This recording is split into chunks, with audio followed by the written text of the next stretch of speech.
आज़ाद कश्मीर पर होगा किसका राज। कानून साज असेंबली इंतखाबात में वोटों की गिनती जारी। नून लीग, PTI और पीपल्स पार्टी में सख्त मुकाबला। गैर हतमी और गैर सरकारी नताइज का सिलसिला जारी। 45 नशस्तों के लिए 708 उम्मीदवार मद्दे मुकाबिल।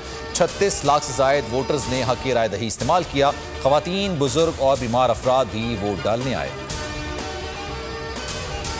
आज़ाद कश्मीर की तहसील से पाकिस्तान तहरीक इंसाफ के उम्मीदवार कामयाब। फवाद चौधरी का दावा, कहा कि अवाम ने इंतखाबी अमल पर भरपूर एतमाद का इजहार किया।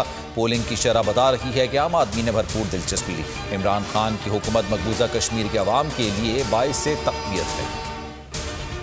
मरीम नवाज ने भी नून लीग की जीत का दावा कर डाला। ट्वीट में कहा कि जहां जहां से भी रिजल्ट आ रहे हैं मुस्लिम लीग नून जीत रही है। होशियार रहें, बाखबर रहें, धुन और अंधेरे पर नजर रखें। सब वोट चोरों को घर तक छोड़ कर आएंगे। LA-35 जम्मू 2 से लीगी उम्मीदवार इस्माइल गुजर दुश्मन की जबान फिसल गई। भारत से मदद मांग ली। कैंप उखाड़ने पर तैश में आ गए। कहा, पुलिस की मौजूदगी में मेरे गांव में PTI वालों ने हमला किया। इंतजामिया को बाज रखा जाए वरना यहां लोग मरेंगे। आइंदा ऐसी कोई हरकत हुई तो इंडिया को पुकारूंगा। कश्मीरियों ने नून लीग के बयानियों को मुस्तरद कर दिया। नून लीग शिकस्त के खौफ से हवास बाख्ता हो चुकी है। बौखलाहट में धमकियों और गुंडागर्दी का सहारा लिया। जाली राजकुमारी ने इलेक्शन मुहिम में नफरत के बीज बोए। फिरदौस आशिक अवान के ताबड़तोड़ वार।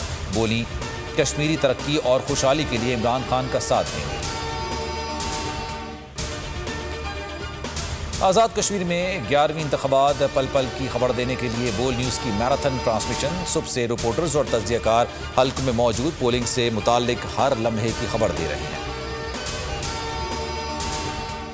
सिंध में बल्दियाती इंतखाबात जमाती बुनियादों पर होंगे। आम इंतखाबात से पहले ही बल्दियाती इंतखाबात करा देंगे।